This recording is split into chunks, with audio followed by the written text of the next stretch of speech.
Bien, muchas gracias, Bea. Tenemos que hacer una vaquita para comprar uno, ¿no? Sí, hay que empezar. Una participación. Hay que apurarse porque nos vamos a quedar sin... Bueno, es con muchísimo gusto que vamos a recibir a partir de este momento a Mariana Paredes. Paredes, ¿cómo le va? Buenos días, gracias por acompañarnos. Hola, buenos días, gracias. Bienvenida. Mariana es demógrafa, investigadora del programa de población de la ODELAR, socióloga. Le hemos convocado para intentar desmenuzar un poquitito todos los datos vinculados al censo, que ustedes saben se dio a conocer en las últimas semanas, que marca, por ejemplo, entre otros datos, que del 2011 para acá la población uruguaya ha crecido 0,08%. Y entonces la primera pregunta que se me ocurre decirte o hacerte es, ¿somos un país de viejos literalmente el Uruguay? Bueno, punto por punto. No crecer no necesariamente quiere decir envejecer. O sea, no crecer quiere decir que no se agrega población, mucha población, estamos casi cercanos al 0, si lo comparamos con 2011, 0,2. No se agrega población nueva al Uruguay por varios factores que son los 3 factores de la dinámica demográfica. Nacimientos e inmigración son los factores por los que se puede agregar población. Eso es una cosa, no crecemos. Ahora, el otro tema que estás trayendo es el de envejecer. Envejecemos si hay mayor proporción de personas mayores en Uruguay. ¿Y mayores de cuánto? ¿No? Porque han sacado datos de mayores de 65 y a veces hay que sacarlos de mayores de 60, según con qué lo vayas a comparar. Hay una alta proporción de personas mayores en Uruguay. El dato que sacaron ahora es de 18% de personas mayores de 65. 16, perdón. 18 es el de niños, de 0 a 14. O sea, estamos casi en lo mismo de proporción de niños menores de 0 a 14, entre 0 y 14 y mayores de 65. Ahora, en esta estabilidad, ¿qué rol ha jugado la inmigración y la emigración, no? Somos un país estructuralmente emisivo. Absolutamente. De gente. Y cada vez, y volvimos a hacerlo. O sea, es un país de emigración, digamos, Uruguay. Hay como una tendencia permanente, constante, ¿no? Como una especie de canilla abierta, que tuvo 2 picos con el proceso de dictadura militar y con la crisis del 2002. O sea, esos fueron los 2 picos grandes que expulsaron mucha gente. Luego hay como un goteo. A este goteo de gente que se va, se agrega un goteo, que eso es una novedad para Uruguay. Desde el principio del siglo no pasaba, cuando llegaban las oleadas de inmigrantes que poblaron el Uruguay. De inmigración nueva, ¿no? Básicamente de origen también, que no era característico de Uruguay, venezolanos, argentinos, estaba viendo ahora, y más reciente, y dominicanos, cubanos. Eso es. Entonces, ¿qué pasa con eso? Es un contingente de inmigración que no alcanza, digamos, para crecer. Pero de alguna manera hace un balance de estabilidad. Con la eso quiere decir que hay unos cuantos que se han ido.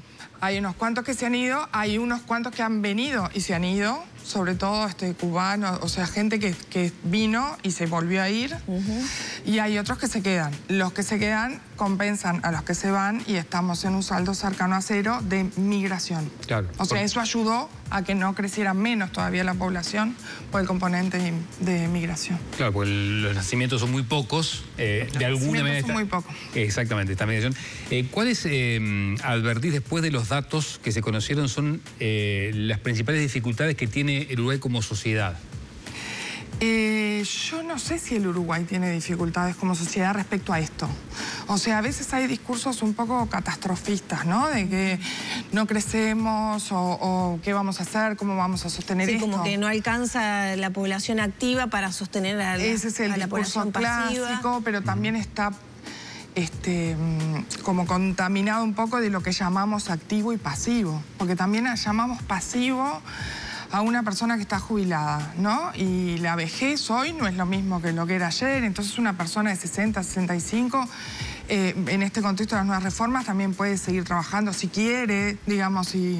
Entonces tampoco hay que llamar pasivo a lo pasivo, digamos. Ahí también está como teñido de algunos conceptos. Entonces, problemas. Tenemos la población que tenemos. ¿Es un problema? No, yo no tengo claro si es un problema que no crezcamos. O sea, hay varios países en el mundo que tienen la población de Uruguay un poquito más. ese no es un tema. La estructura de población es un tema, bueno, tiene algunas ventajas. Estoy tratando de construir ese discurso que a veces es un poco catastrofista de qué horrible, no vamos a crecer o no. ¿Hay menos niños? Sí, hay menos niños, pero eso permite también focalizar mejor las políticas de infancia, que están siendo una prioridad, digamos, en función de los consensos políticos.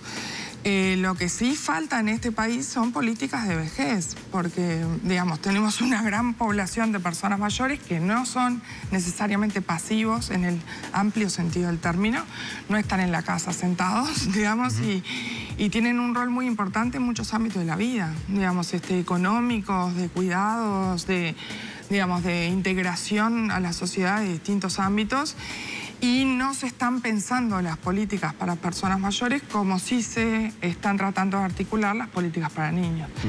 Tener poca población es una ventaja para las políticas públicas, siempre, porque es menos gente, digamos, a la que hay que focalizar. Entonces, bueno, hay que, en ese sentido, es una... Atender los sistemas de cuidado sobre las personas mayores, dices tú. No solo los sistemas de cuidados, o sea, hay muchas políticas para hacer de integración de las personas mayores y hay también para ver qué rol cumplen las personas mayores más allá de ser personas mayores, jubiladas o pensionistas. Tienen un rol principal, hay personas mayores cuidando, primera cosa. En particular mujeres, pero también varones, porque en la vejez los varones empiezan a cuidar también. Entonces, hay personas mayores que cuidan a niños, a sus nietos, digamos, y cuidan a otras personas mayores. Porque una de las cosas que pasa con el envejecimiento de la población es que vivimos cada vez más tiempo y tenemos varias generaciones de personas mayores conviviendo. O sea, gente que llega a los 90, a los 100. Ahora es más normal que la gente llegue a los 100. Cuidado por un hijo o una hija que también es un adulto mayor. Exacto. Entonces, o hermanos que cuidan a hermanos o amigos, porque también tenemos un concepto de cuidado como muy familiarizado que no necesariamente es así, ¿no? Entonces, hay personas mayores cuidando personas mayores, hay personas mayores cuidando niños, pero además las personas mayores no solo tienen ese rol de cuidar, digamos, pueden tener un rol activo en la sociedad desde muchos puntos de vista. Bien.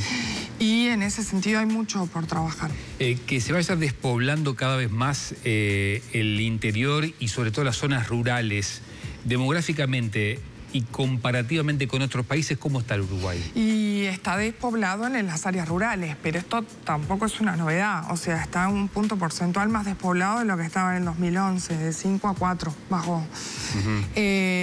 Uruguay ya sabemos la estructura productiva que tiene y la lógica, digamos, ¿no? de producción que hace que haya muchas áreas rurales vacías. Entonces, básicamente, pobladas las ciudades y también hubo mucho movimiento entre departamentos. Eso es una cosa que sí puede mostrar.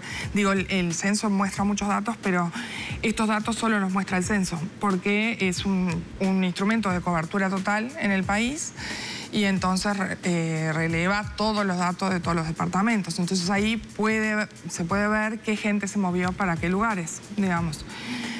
No sé si habrán visto que Montevideo perdió población en virtud del área metropolitana, básicamente Canelones y San José también.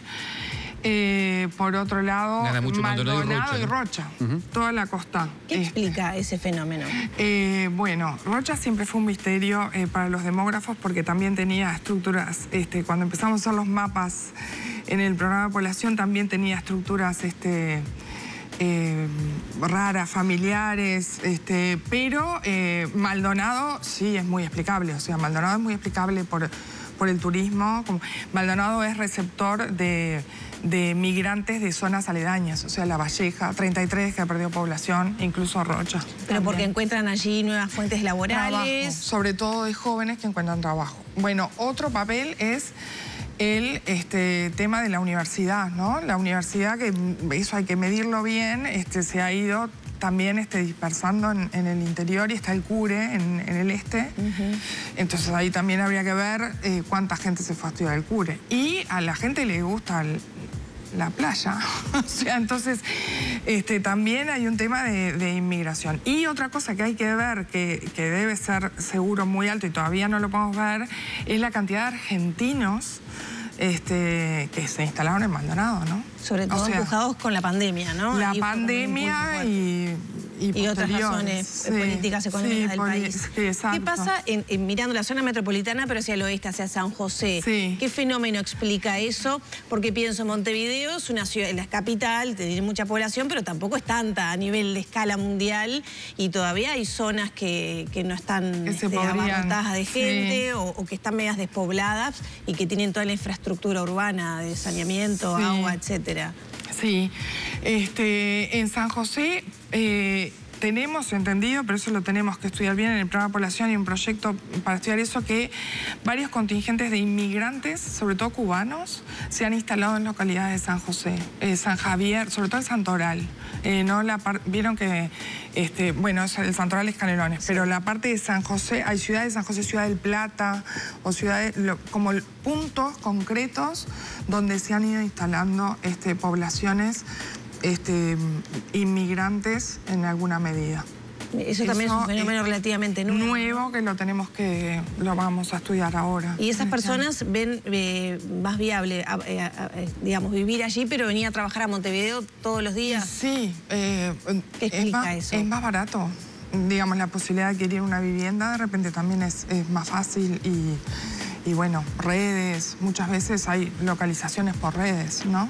Montevideo debería tomar medidas para, bueno, no perder población y no tener zonas, porque Montevideo también vive un fenómeno muy particular que es vivienda nueva en el cinturón costero, pero quizá quedan otros barrios más tradicionales que ya no tienen tanta gente. Hay mucho vaciamiento, eso también hay que estudiarlo cuando liberen los datos, porque todavía no podemos trabajar con los datos del censo, pero supongo que en breve vamos a poder. Hay mucha vivienda vacía o hay mucho vaciamiento del centro de Montevideo, pero también hubo una especie de repoblamiento, vieron con la ley de promoción de viviendas, mismo por acá hay un edificio por cuadra nuevo, entonces ahí hay que ver un poco cómo se distribuye esa nueva población, sobre todo en el centro, porque el centro tendió a vaciarse mucho, bueno, zonas como Carrasco o Punta Gorda también tendieron hacia Canelones, y hay que ver un poco qué pasa con estos barrios, como vos decís, de repente el Prado, Colón, Aguada, o sea, ese tipo de barrios, ver si están siendo repoblados o si hay un tema de viviendas vacías. Desde el punto de vista sociológico digo, ¿no? ¿Qué impacto tiene esto que se generen especies de colonias de extranjeros, como tú mencionabas recién, en San José, aunque hay otras zonas, llevándolo a Montevideo incluso en algunos barrios? Desde ese punto de vista, ¿qué significa? Bueno, es una tendencia en general en el mundo, ¿no? O sea, a veces muchas veces la gente que emigra llega conectada por redes de inmigrantes a otros lugares. Entonces lo primero que hace es conectarse con las redes de inmigración, digamos, que ya tiene allí.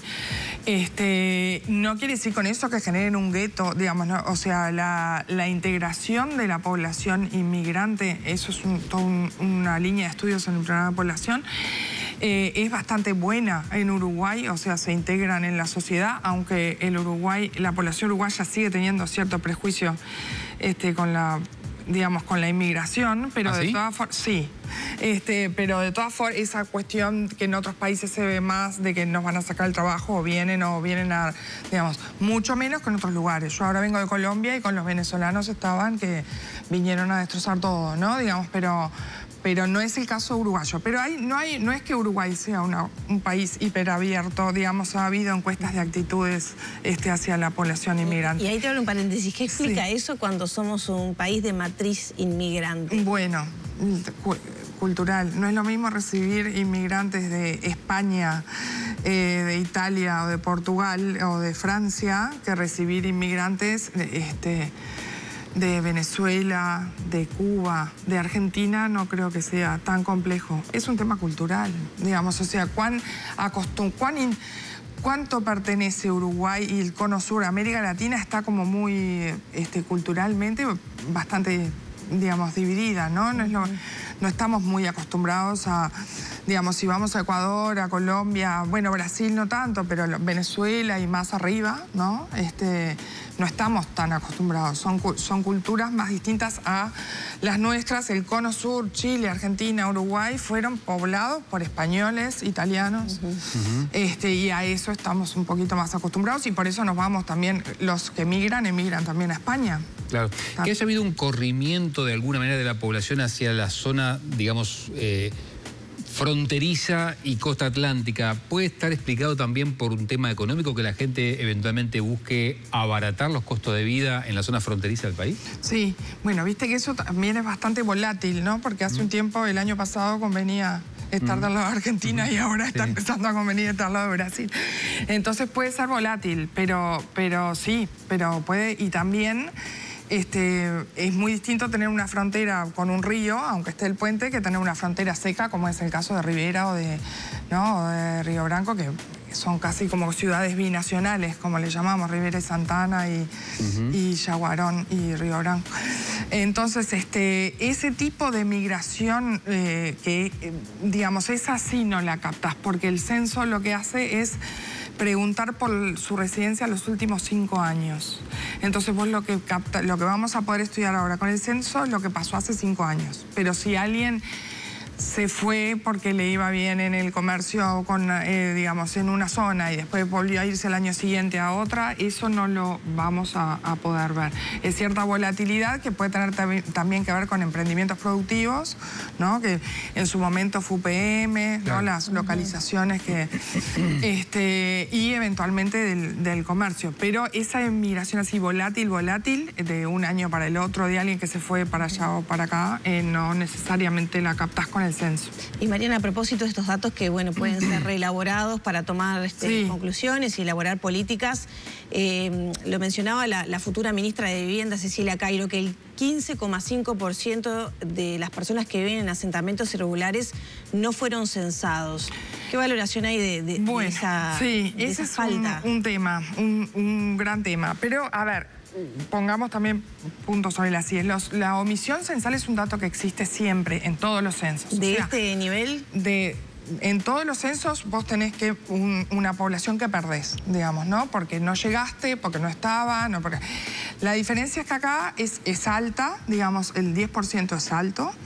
Está compuesto tiene 2 componentes, ¿no? La población que no se llegó y no se iba a llegar, y la población que no contestó, digamos. Entonces, que es el 6%, digamos. Entonces eso es también un problema. Lo que han dicho las autoridades del Instituto Nacional de Estadística es que eso lo han tratado de reemplazar y efectivamente cumplido y proyectado por lo que se llaman registros estadísticos, que son lo que nosotros tenemos de nacimientos, de funciones, y también registros administrativos, que cada vez hay más por todo el tema digital, digamos. Y entonces ahí han podido, digamos, aparentemente llenar los huecos. ¿Qué pasa con eso? Vos podés llenarlo en términos de cuánta población perdiste y entonces saber cuántos tendría que haber, digamos, censados.